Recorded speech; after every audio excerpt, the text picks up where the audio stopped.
Hey there, good people. It's your Crippled Critic, and I wanted to acknowledge that I just hit 100 subscribers this week. And I wanted to say thank you to all my subscribers because that is awesome. 100 subscribers may not seem like much, but it is for me. And not just the people who subscribe. Anybody who watches my videos, thank you. You guys keep me motivated. Whether it be like positive comments or comments from disabled gamers who say that I've helped them by highlighting a game and their accessibility issues, like I really appreciate it because it really does make me feel like I'm doing something good. Anyway, to say thank you, I wanted to do another one of those top games that I like lists because those seem to do really well with you guys. Except I'm going to do something a little different. It's going to be a most accessible game list of 2017. Now, I'm not rating these games based on their content, like the story or the gameplay, just on how accessible they are to disabled gamers. There could be more accessible games, but these are just the ones I've played. And it's going to be the top 5 accessible games of 2017. Why top 5? I don't know, man. Just go with it.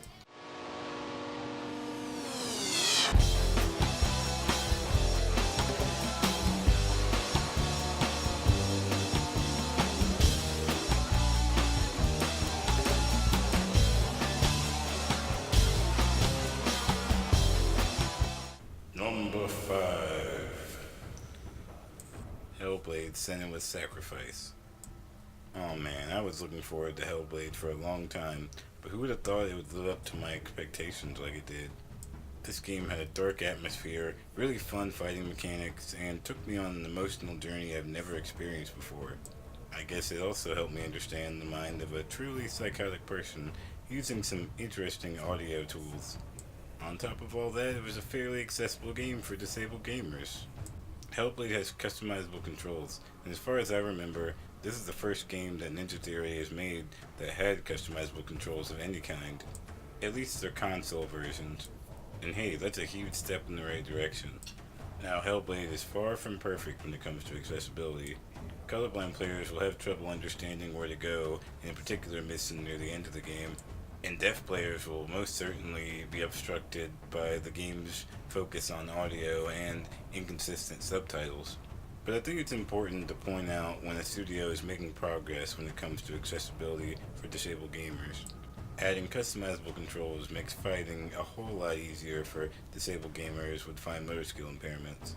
Having a difficulty mode available that changes based on how well you play is also really helpful.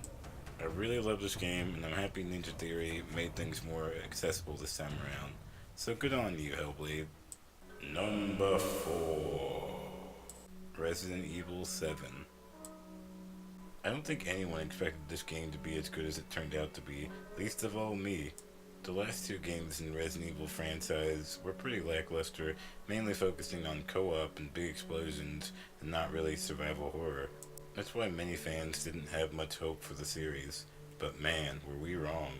Not only is Resident Evil 7 scary as hell, it somehow successfully melded both the modern interpretation of what a horror game is, where it's first-person stealth and running and hiding, but also keeping some classic Resident Evil elements, like actually letting you shoot the enemies that are attacking. The combat was actually accessible too. Resident Evil 7 lets you invert both control sticks and the trigger buttons, but it also has a fairly reliable aim assist. Aim assist in any first-person shooter is pretty rare, so I think it's worth mentioning Capcom's willingness to go the extra mile in accessibility. Deaf players have consistent subtitles that not only show over voiceover, but let you know when there are background noises, like when a phone rings. I'm sure a lot of gamers don't realize that Capcom's put a lot of accessibility features in other games too. Resident Evil 7 lets colorblind players change the aiming reticle different colors, but this is a feature that Capcom's put in other games. So it's good to see them continue this. I'll freely admit that my opinion of Resident Evil 7 changed drastically every time the company released a new demo, so I didn't truly know how accessible the game was until I played the finished product. Never has a game company made me change my opinion so much before the game even came out. Maybe not the best way to advertise your game, but it's a good example of not judging a book by its cover. Number 3. Injustice 2. With a lengthy campaign and several different modes to choose from, NetherRealm continues to redefine the genre. You guys probably already know I like fighting games, but Injustice lets you fight as your favorite DC heroes and villains. Every moveset can be customized to your liking, and there are audio cues available for blind players. Yep, blind players play fighting games. Thank you, Injustice 2, for showing me things that even I didn't know about disabled gamers. On a side note, Mortal Kombat X also has audio cues available, so it's safe to say that NetherRealm is aware of accessibility options needed and will probably continue to put them in their games. Hats off to you guys. Number 2. Detention. Detention was a game that came out of nowhere for me. It's a point-and-click survival horror game set in 1960s Taiwan. Pretty unique. You can play Detention with just a mouse. You left-click to interact with objects, and right-click to deal with enemies. Detention is super creepy, and has lots of weird legends from Chinese mythology. This game gives us perspective from a country that rarely gets attention in the gaming world, and it's extremely disabled gamer friendly. The reason it's higher up on my list is because Red Candle Games actually listened to feedback after they released the demo for Detention. Me and I'm sure a bunch of other gamers noted that there wasn't a brightness slider you could change in the game, or any way to manually change the resolution. But when they released the full game, they added those things. Good to know some developers listen to fans. I'll definitely be paying more attention to games that come out of Taiwan. Number 1! Uncharted: The Lost Legacy.